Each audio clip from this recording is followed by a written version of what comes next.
Had to jump on the remix. Shot my bro Silver, he told me to kill it. I didn't miss it.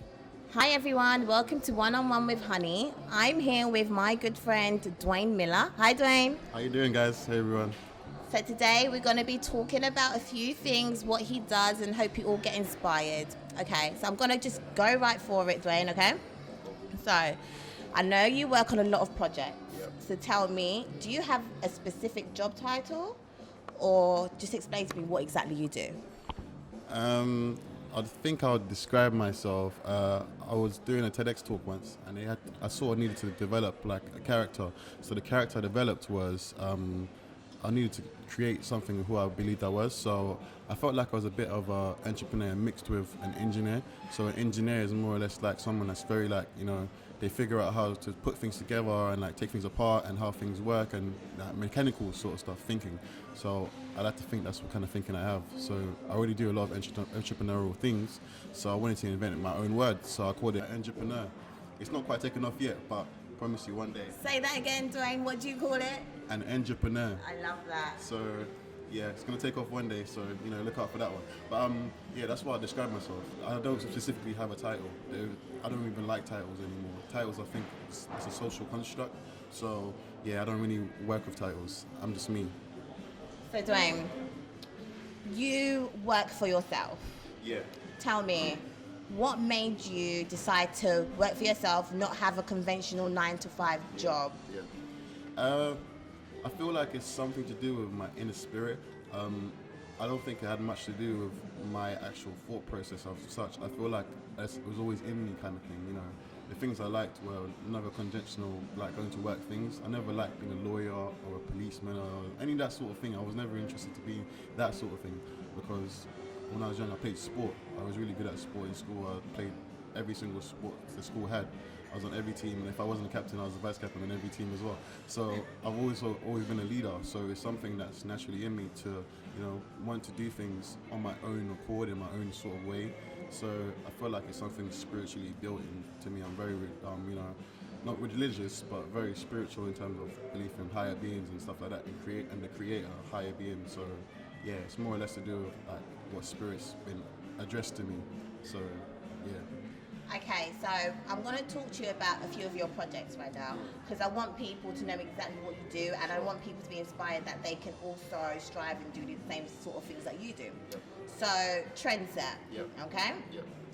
That's something you have been a big part of. Yep. Tell me what exactly is the concept of Trendset and what inspired you and motivated you to create it? Okay, well, I'll say that around 2012, like Instagram was virtually very new. It wasn't something that people really exploited that back then very well. So whereas people back then used to post their holiday pictures upside down and like dumb stuff, it wasn't like the cultured and very like, systemized place that it is today. It was very like wild and like, carefree.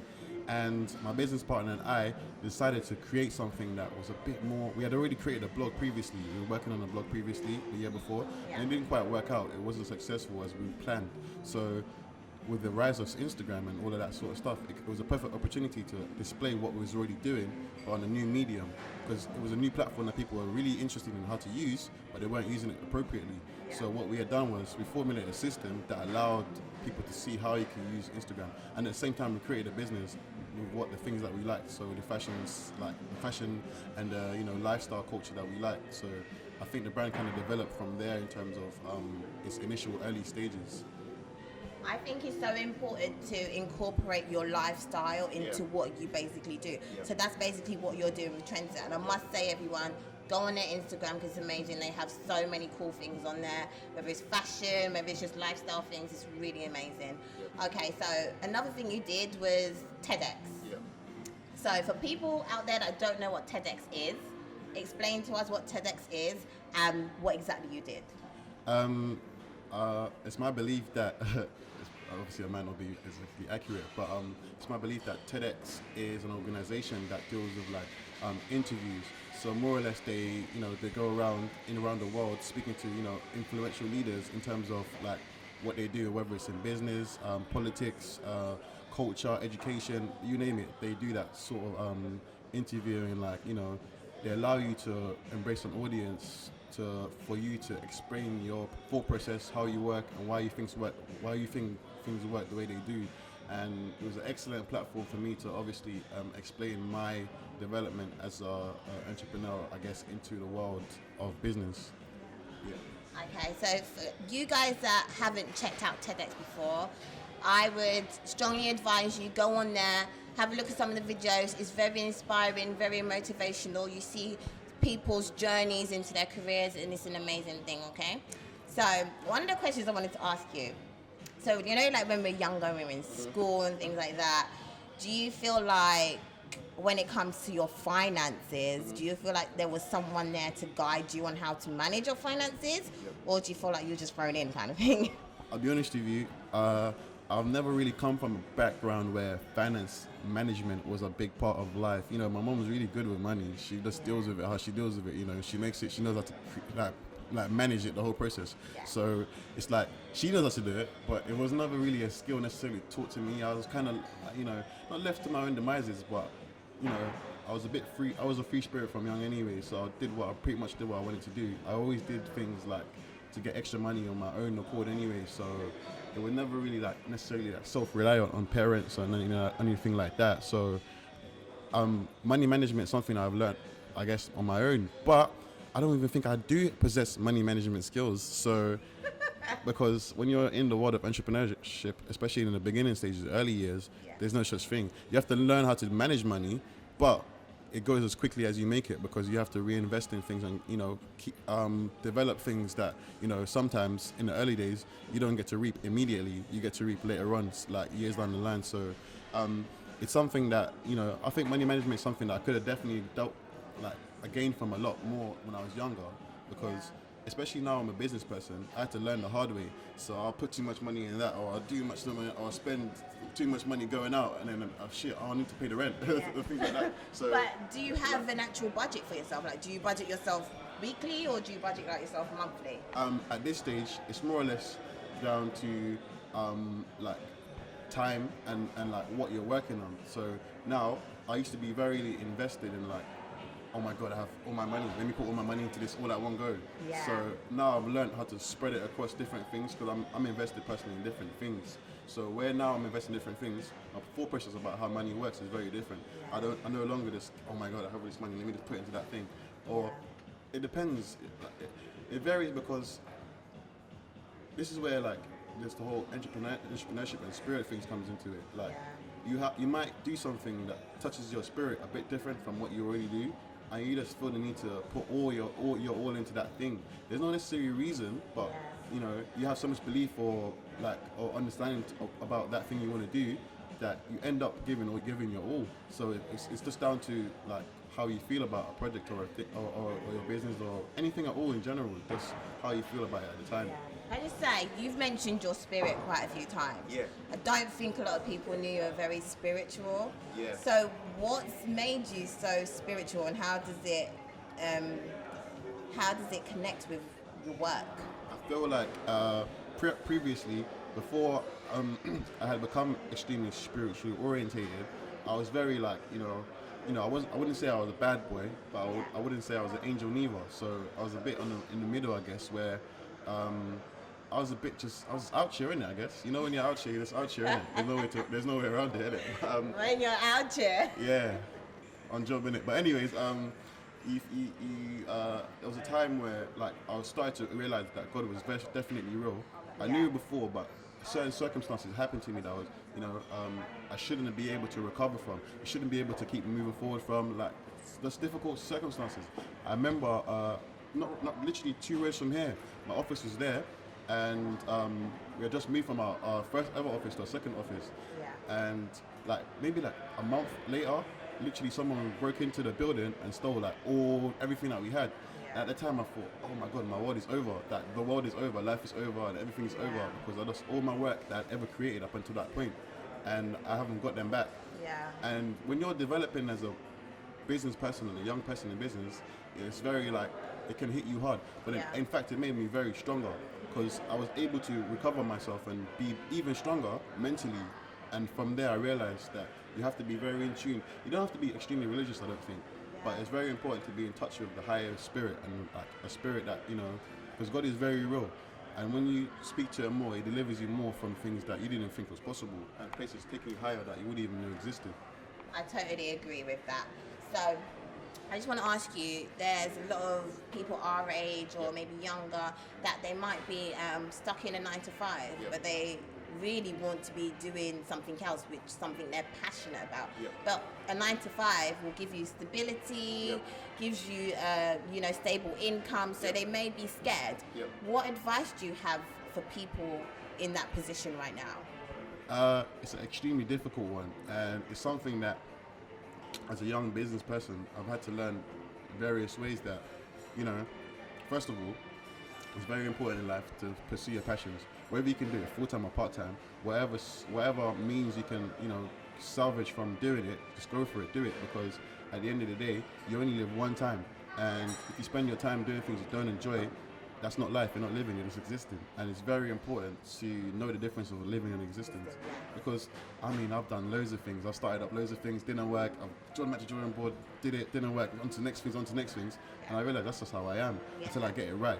And it's very important to have that sort of persona where it allows you to know that it's about your passion. Because what are you, think about this. Life can end up being like a literal carousel if you don't enjoy what you're doing and passionate about what you're doing. You go to work, you wake up, you go to work angry, you don't even like your job, you don't like the people at your job.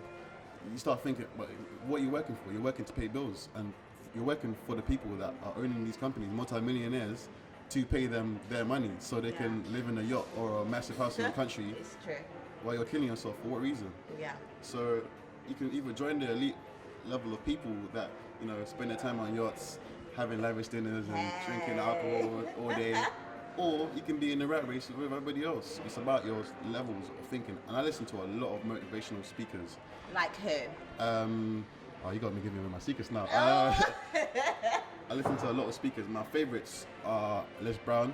He's more like he will help you get out. If you're in a 9 to 5 and you're kind of stuck and you want to do new things and you want to try out new things, he'll be the person to be like, hey guys, come, grab your life by the, you know, scruff of the neck, and be who you want to be. Like, choose who you want to be and go for it. Of course, it's never going to be easy. No one said you're going to wake up and get £1 million tomorrow. It's never that.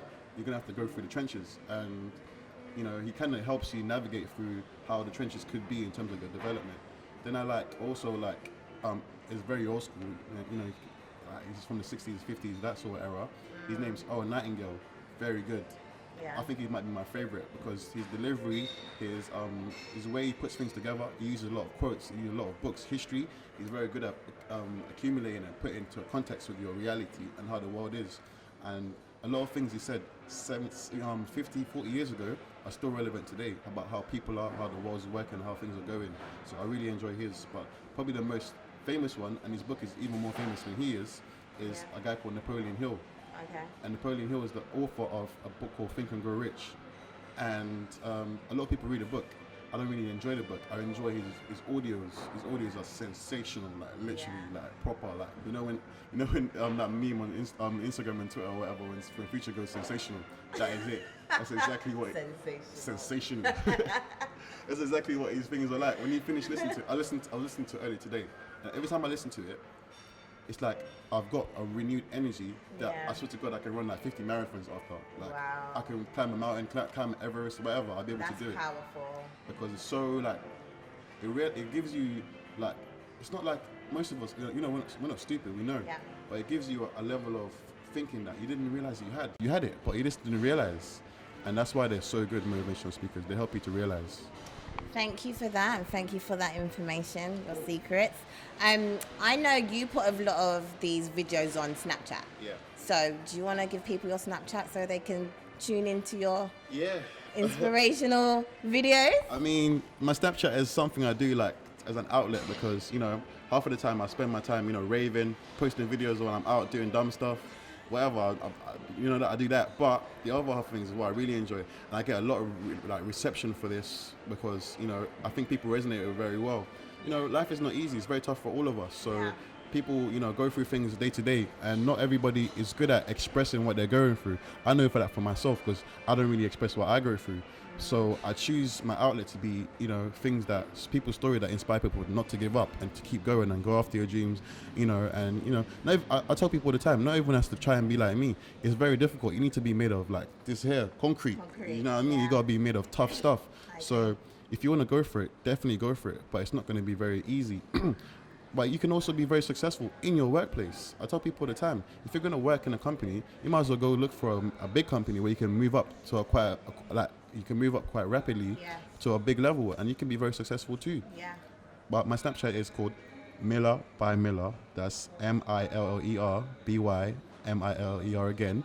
And I do a series on there. Well, I do a couple series, but my favorite one is called Perseverance. Yes, I love it. And perseverance, what that is more or less about is, it's something that helps you to get through life. People don't realize that, when we're young, our parents kind of shelter us from like the realities of the world.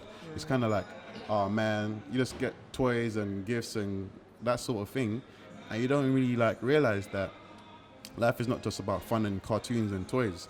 When you hit around teenagers and you start realizing things like your phone bill, think, oh shit, phone bill. What's all this?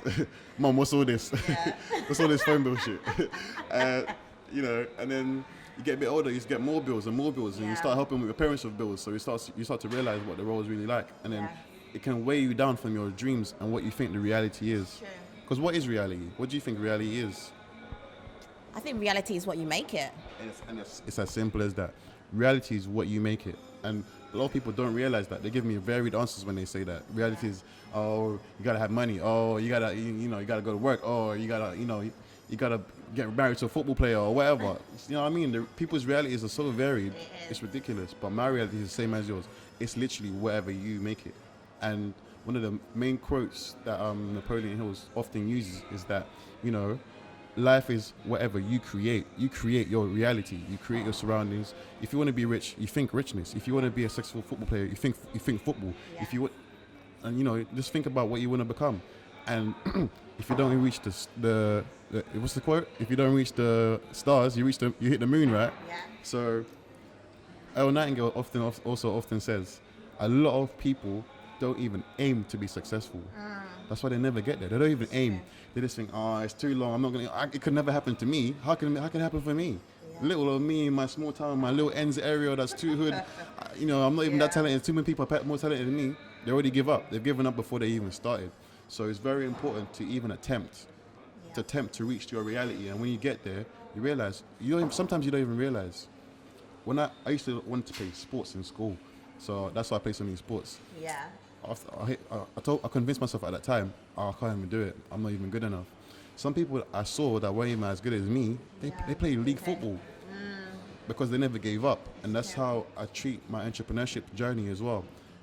It's not been easy, but now I know I should never give up. I can never give up, because when you never give up, what can happen to people like that? Well, thank you, Dwayne. I think that's been amazing. You said some powerful stuff there, and I hope it's helped anybody out there. And that's all we got for today for One-on-One with Honey. Make sure you check out the next One-on-One with Honey. It's going to be a hit. Woo! Had to jump on the remix. Shot my bro Silver, he told me to kill it.